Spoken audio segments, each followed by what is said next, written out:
Kneel before Zod.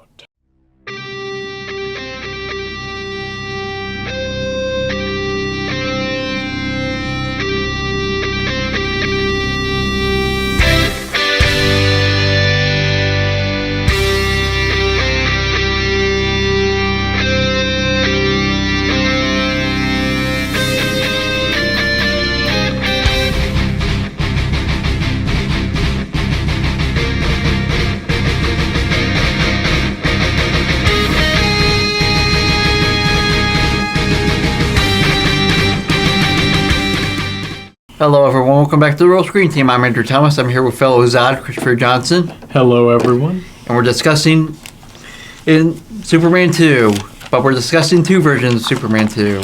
Yes. Because of production hell issues. Yeah. Where the Salkinds fired Richard Donner because time and everything. It was a big mess. It was a big mess. Along with fights with Brando. So there's no Marlon Brando in this theatrical cut, unless you see it. You count his hand during the opening credit montage. Yep. But before we get more into it, go find us on Facebook at the Real Screen Team. Where else? You can also find us on Instagram, TikTok, Reddit, and Lemonade. Make sure to like, comment, share our videos, and definitely subscribe to this YouTube channel. Yes, as our first major goal is 500 subscribers. And most likely this will come out the beginning of the upcoming year. So. Okay. Superman 2 is a 1980 superhero film based on the DC Comics featuring Superman. The film was produced by Dovemead Ltd, an international film production, and distributed by Warner Brothers. The film was originally directed by Richard Donner, but his firing led to Richard Lester replacing him. The film was written by Mario Puzo, David Newman, and Leslie Newman based on a story written by Puzo. The film is a direct continuation of Superman the movie. The film stars Christopher Reeve reprising his role as Clark Kent / Superman alongside Gene Hackman, Terence Stamp, Ned Beatty, Sarah Douglas, Margot Kidder, Marc McClure, Jackie Cooper, and Jack O'Halloran. Due to Donner's firing after 75% of the film being completed and Lester being hired to replace him, there are two versions of the film. The original theatrical version was credited to Lester, who did a great deal of reshoots, changing the original vision of the film. The second version is a director's cut for Superman 2, restoring the original vision for the film under Donner's supervision.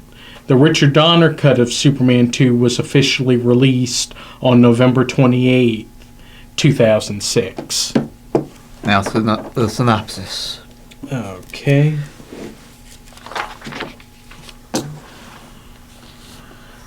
Superman foils the plot of terrorists by hurling their nuclear device into outer space, but the bomb's shockwaves free the Kryptonian villain General Zod and his henchmen Ursa and Nan from their imprisonment in the Phantom Zone. Traveling to Earth, they threaten the planet with destruction at the same time that Superman decides to renounce his powers in order to live a normal life as Clark Kent with his new love, Lois Lane. Well, back in the day, they said this was better than Superman the movie, although I think Superman the movie is a bit better now these days. Superman 2, I prefer the Donner cut. Even though I do understand your thing. There are elements of both that I like. Yeah. It's a hard one. It's a hard one. Yeah. I think I might lean a bit more towards the Donner cut. Yep. Because I do see what he really wanted to do with that. And I think it fits a bit more neatly with Superman the movie. Yep. I think all they need to do is just change the ending. The ending just needs to get fixed somehow. If they only or switch around some scenes a little bit more. Yeah, true. Let's talk about the main star himself, Christopher Reeve as Clark Kent / Superman. I mean, still fantastic. In the original cut, in the theatrical cut, he has to save Lois from terrorists blowing up the Eiffel Tower or something or others, or having a bomb. They were going to nuke France. They were going to nuke Paris. Yeah. And because of that, he saves Lois, throws the bomb, and releases the criminals, which I don't. And also, Clark's kind of is really incompetent by not knowing that what's going on in the news. He has to go straight to the Daily Planet. When sir, you are the news. You work with the news. How do you not know about the news? Yeah, with the terrorist. Even Donner hated it when he watched the scene. That's when he turned off the TV. Yeah, the opening scene of that, yeah. He was like, F all of this. Yeah. Oof. Yep. That's old Richard Lester thing. Yeah, I could see that. Plus on the fact of Lois getting herself into even greater danger. Yep. Lord have mercy. And along with some other things, like him trying to not caring that he gets hit by a car. Or should I say a taxi? Yeah. Yeah. On the way to the Daily Planet. Another Lester thing. Along with putting his finger in the orange juice squeezer in the Lester cut. Or Lois jumping off of Niagara Falls. Yeah. Also a Lester cut. Yeah. And in the theatrical cut, he ends up revealing by accident, by just falling into the falling down during their honeymoon suite undercover. Which version of that do you prefer? The Donner cut. Oh, not the over-the-top looking room. Yep, where he just falls onto the bear rug. Yeah, I like it that he actually gets caught by Lois. That she decides to use it against him by putting him in danger instead of her. Yeah, which makes a bit more sense. Wouldn't you think? Yeah. Less jumping off of Niagara Falls and more, prove it. By shooting him with a blank. Which they couldn't shoot because he was let go by that time, so they had to use a screen test. Where you can see the hair change between Christopher Reeve, his big head, and then he goes straight to his screen test for the close-up.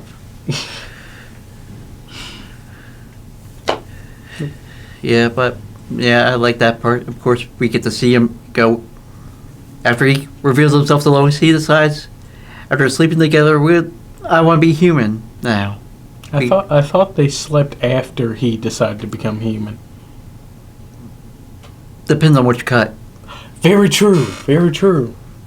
Yeah, he finally made it all the way with Lois, and then he's like, this whole being Superman thing,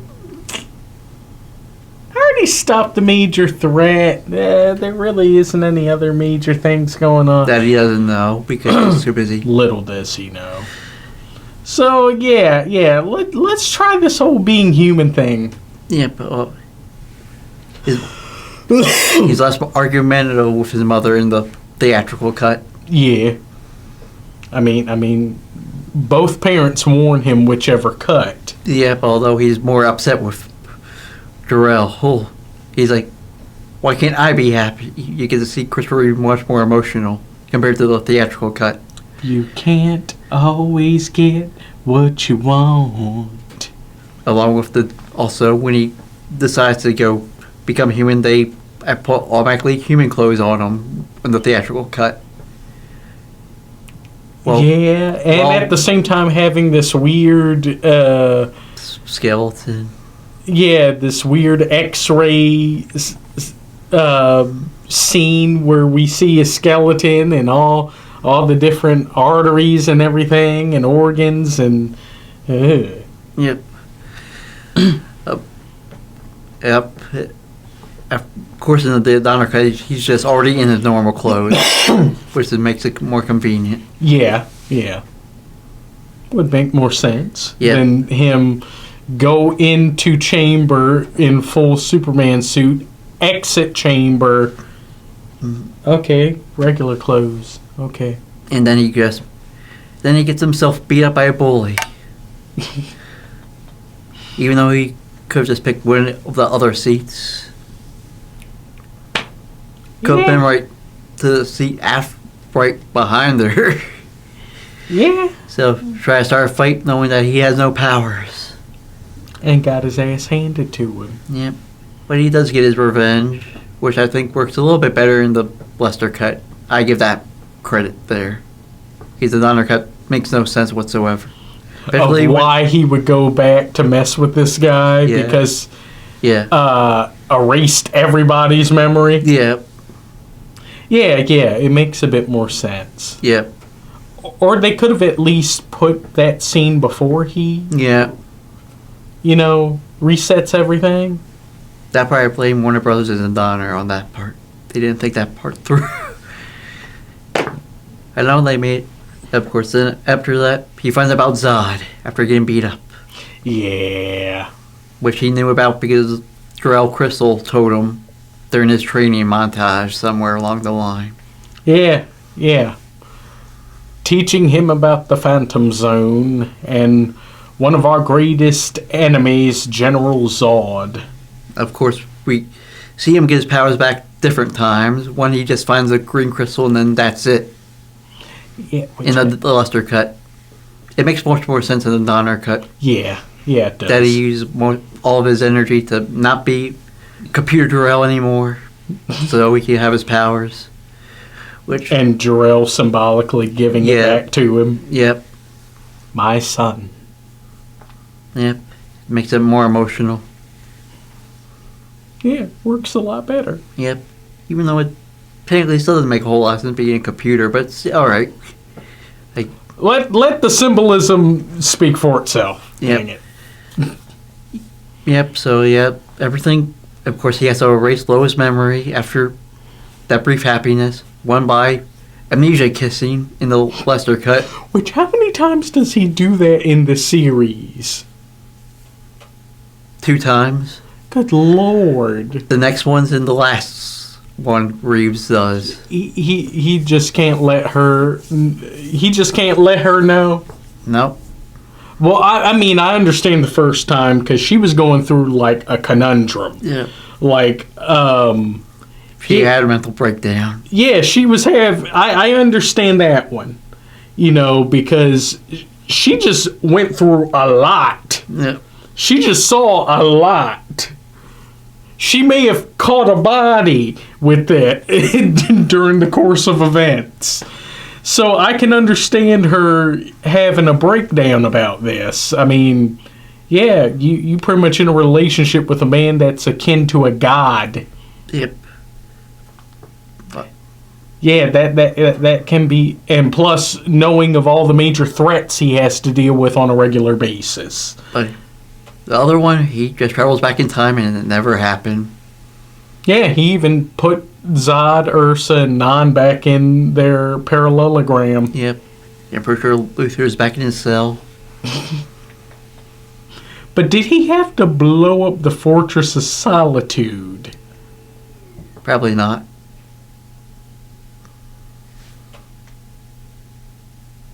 And plus, Lex was still in there, as far as I know. Yeah. Even though there was a deleted scene where he was arrested with the rest of the Kryptonians. By, like, the Alaskan police, wherever it was, in the North Pole. See, now that's what I read about. I didn't... Yeah, the deleted scene's in the Donner Cut. Of course. Just as a bonus feature. Of course. But not in the actual Donner Cut. So we still have to deal with the idea that, oh no, Superman and Lois just killed people. Yep. That's messed up. Yep, so yeah. And, of course, let's get to Gene Hackman. Okay. Gene Hackman as Lex Luthor. Along with his Ned Beatty and Miss Tessmacher. Yep, Ned Beatty is Otis. And Valerie Perrine as Miss Eve Tessmacher. Yeah, well, it's mainly Lex Luthor's show because after he escapes from prison, Miss Otis is nowhere to be found. He's left. Yep, and Miss Tessmacher just disappears. Yeah, which... They don't explain why. Even then, at that point, do you really call it the Lex show? Because, I mean, he's a glorified supporting cast member. Yep. But he wants to go to the fortress to find where Superman hides all his secrets. Yeah, and find out about these secrets. Along with breaking out from prison. Yeah. Because he had to stay bald. Yep. He breaks out of prison, leaves Otis behind because he couldn't care less about Otis. Well, Otis was too heavy. Yeah. He was making the hot air balloon go down. But most of his stuff wasn't changed all that much from the Western Donner Cut, except for one part. When he's in the fortress, he meets up with Jor-El's computer instead of whatever the random computer was. It wasn't Susannah York, it was someone else. I mean, couldn't they have? I don't know. And also, in the Donner Cuts, it's much better with the Gene Hackman part because he actually knows what the Kryptonians look like. Yeah. He gets to see Zod, Ursa, who he falls over lust with. and Non. Yep. So yeah, he actually gets to know. He actually gets a visual aid of, oh yeah, those are the people I need to team up with so I can get my other things in order. Yep. And everything else follows more or less like the same from the theatrical cut. Yeah. Nothing ever changes, pretty much. I think there's Lester cut, there's a couple body doubles because Hackman didn't want to film with Lester. After that, yeah. Oh, loyalty. Yeah. I get that. Yeah. So goodbye to Ned Beatty until Toy Story 3 when we talk about him. And Valerie Perrine, although Ned Beatty and Valerie Perrine did sort of reunite in Homicide: Life on the Street. Yeah. Called Law and Disorder. While Valerie Perrine played one of Munch's exes, who showed a new picture of him as an art piece. Well, Ned Beatty's cop character was sadly in the hospital after getting shot. Dang. Yeah. But yeah, it was nice though, and yeah, they could have been better in other sequels, but it was.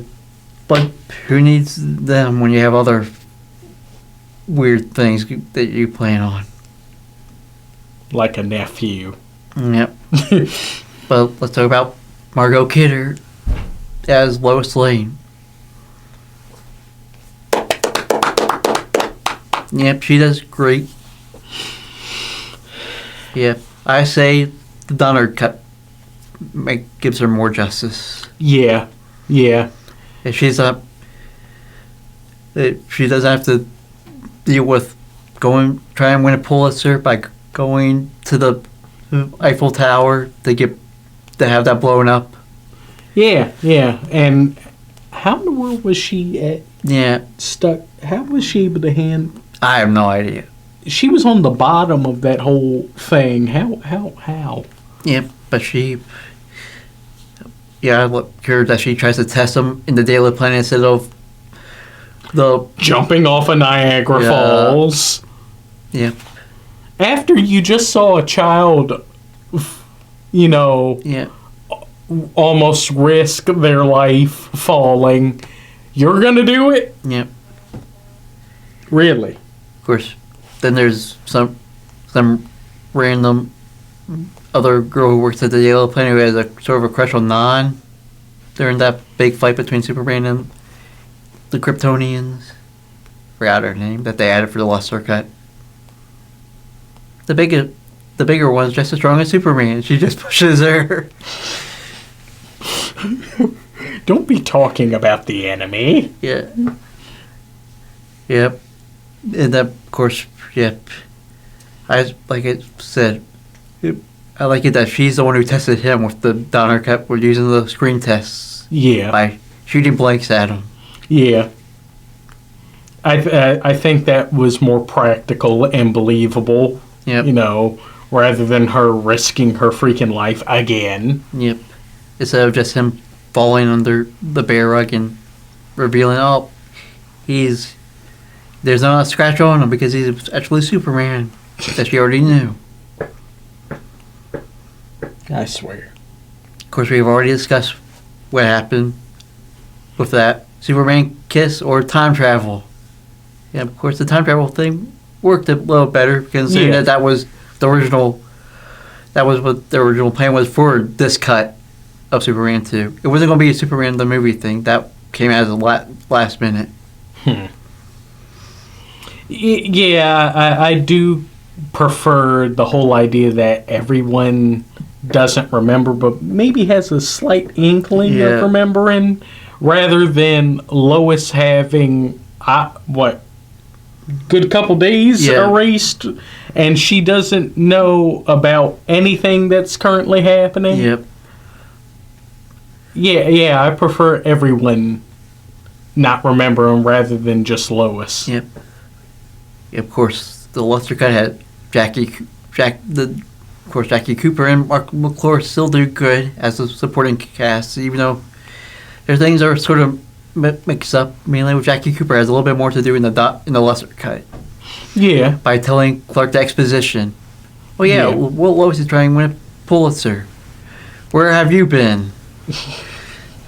Going to the Eiffel Tower. Although in the Donner cut you do see them making the honeymoon thing. That make much more sense. Yeah. They do that.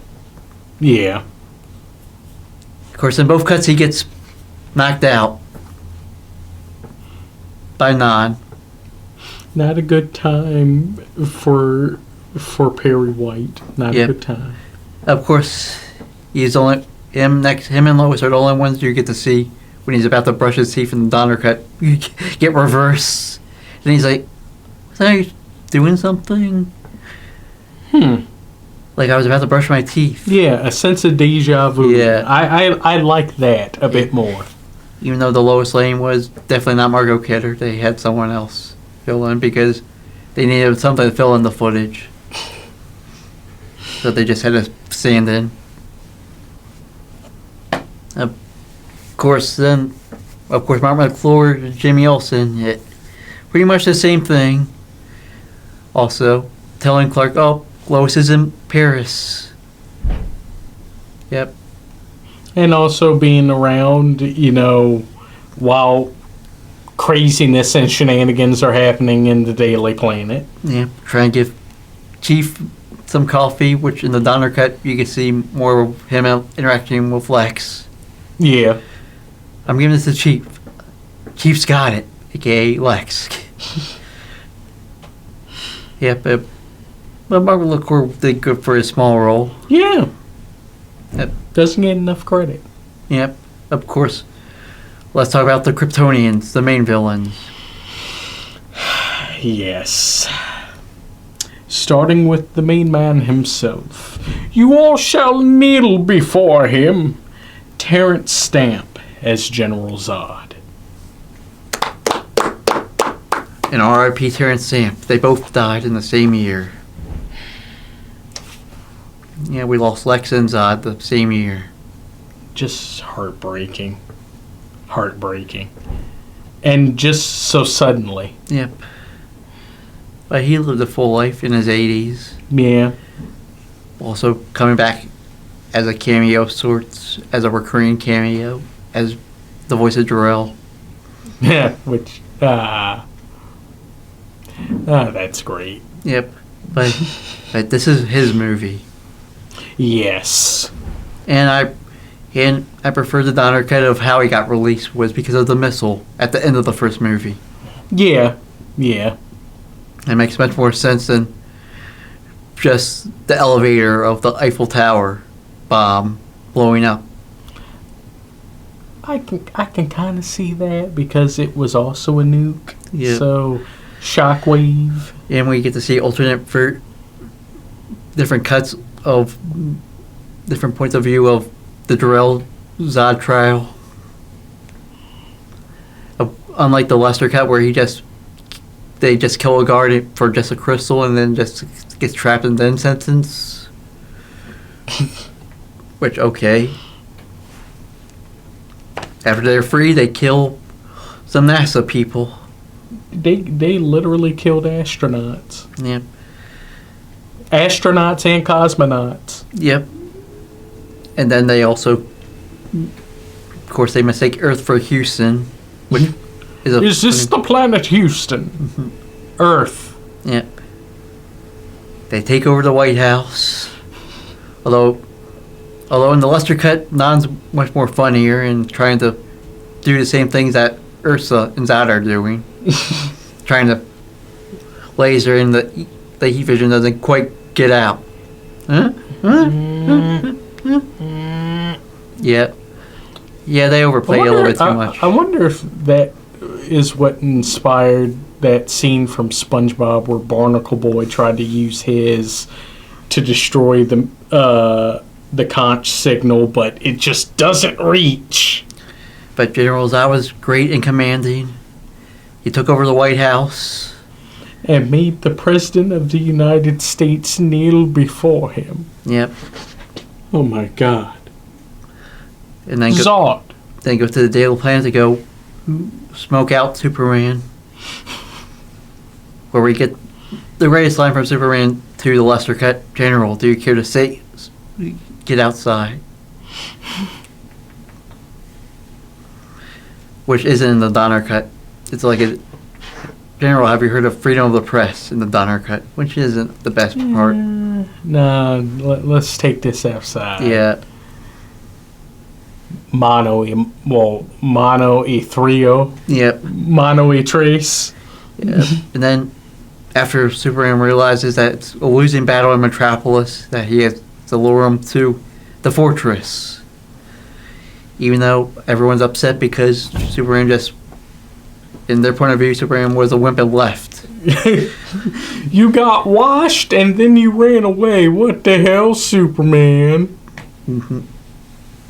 Which, the implications for the Lester cut is really makes it really hard to wonder why they still trusted Superman in the next two sequels in the Lester cut.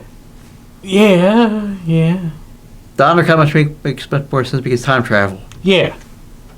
So he tricks them by reversing the Red Sun thing in the fortress. The reverse of what happened to him. Then does the big fake out, grabbing him by the head. Although Smallville does it better too, with one line that Clark says, Jor-El sends his regards. I was expecting to say that Superman was going to say that, and he doesn't say it. I'm like, oh, I'm so used to Smallville saying it. Yeah. I mean, dang. You gonna hit him with that? Yeah. Yeah, but Terence Stamp did great. He was the best part of it. The other two were just there as kind of a relief, if you count the Lester version. There. Ursa getting sick of tired of Lex hitting on her. Yeah. Which, you do have to give it up for Sarah Douglas. She did do a good job with what she was given. Yep. And got to give it up to Jack O'Halloran as Non. This man did so much without even uttering a single word. Yep. But we also got, of course, let's talk about the two alternate Kryptonians, Marlon Brando and Susannah York. Susannah York, yeah. Yeah, it's kind of a pick which one you like more. I prefer the Brando version because there's much more emotion to it. True. But I don't know. Part of me kind of wished we had a bit more of, I don't know. Part of me likes the fact that they used Susannah York. Yep. In the beginning. Yeah. But I do understand, the greater conflict between Clark and Jor-El. Yep. So, I don't know. Yep. If I could have both, I would like that. Yep. But let's hope about the good. Well, I mean, in essence, we have two good versions of of the movie. Yep. Of course, Christopher Reeve, Margot Kidder, Terence Samp, Gene Hackman. Of course, Marlon Brando / Susannah York. Yeah, and Sarah Douglas. And Sarah Douglas, yeah. They were all great. Yeah. Of course, the effects with the fights. Although you don't get the shield during the Donner cut. Which I find hilarious, but also kind of cool. The cellophane ass. Yeah. It's like, where did that come from? Yep. How did he know how to do that? Yep. And it's also not too lessery as the next sequel will be. How do you make Richard Pryor not funny? We'll get into that. 2026. Yeah. Supergirl. Yeah. Of course, any bad? I think we've already stated much. Oh, well. Oh, the good. I mean, a lot more use of the Fortress. Yeah. And the fact that the Superman and Lois love story, progressed even further. Yep. But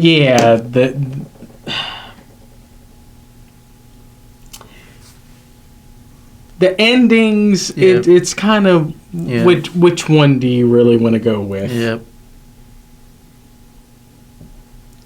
I mean, is it the time travel or the mind warping kiss?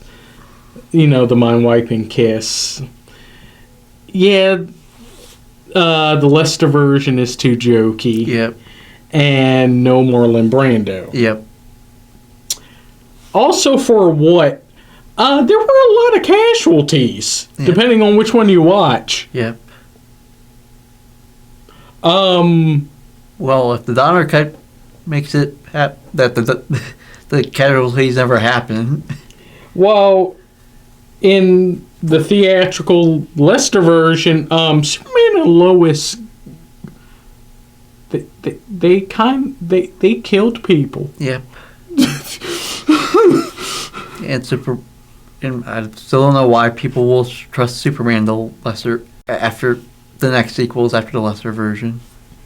After he supposedly left them behind. And clean up the damage from everywhere. From the White House to everything, And also, why does Zod have a gun? Yeah. Bro, you're an all-powerful I think he wanted to try it out. Just for the fun of it, to kill people in the Donner cut. Huh. What's this? Oh, so that's what it does. Primitive. Yeah. Oh. Another special... Oh, and we forgot to mention John Ratzenberger also as a cameo. In both versions, both Superman the movie and Superman. Yeah, but also another one. Who did I miss? Clifton James. Oh, yeah. As the sheriff. Yep. Tom Aykroyd was thinking of Live and Let Die Yeah. when he wrote that. Well, Live and Let Die and... The part where he... Was it Man with the Golden Gun? Was it Man with the Golden Gun? I don't know. I think it was the other one. Where he's... Spy Who Loved Me? Was it Spy Who Loved Me? It was somewhere he's out of the country. Like Japanese... Taiwan. Trying to remember. I could have sworn it might be The Spy Who Loved Me. Well, we'll look it up. Yeah. But yeah, he was fine for what he did, even though he gets punked out by Zod and the gang. Yeah, and less over the top. Yep. But hey, it's nice to see him. Yep. And along with Jan Rathsberger, of course, we forgot to mention it. Yeah. He was in Superman the movie and Superman 2. Both cuts. Pre-Cheers. Sometimes you Pre-Cheers and Pixar verse. Sometimes you want to go where everybody knows your name. Yeah. And you've got a friend in me. Yep.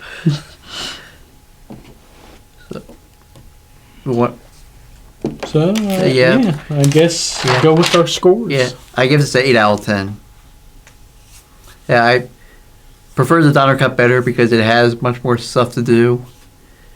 And you may actually feel for Clark, even though I still hate the ending. It should have been... They should have moved that guy somewhere before the time travel. But other than that, I enjoyed the Donner Cut better. For me, I agree with you. A solid 8. Part of me would like to give it an 8.5, but yeah, there are some things that I don't fully agree with, you know, depending on which one you watch. I agree the Donner Cut is a better cohesive story. It does fit better as far as some of the events occurring, but there are a few things from the Lester Cut I do kind of like. If there was a perfect world, I wish that we could take elements from both and put them together. Yep, I agree. But I also like the fact that Superman actually got to fight somebody this time. You know, yeah, he was outnumbered, but he actually got to fight. But before we go, we're going to continue it with another Superman. Got Brandon Routh. Yes, with Superman Returns. That's kind for of better or for worse. The kind of sequel, maybe we'll talk about it more. Yeah. But want to roll us out? Okay, well, thank you all for watching. Definitely come back and watch us again. Remember to like, comment, subscribe, share, and click the post notification bell so you're updated with all of our upcoming videos. Well, cut, print, that's a wrap.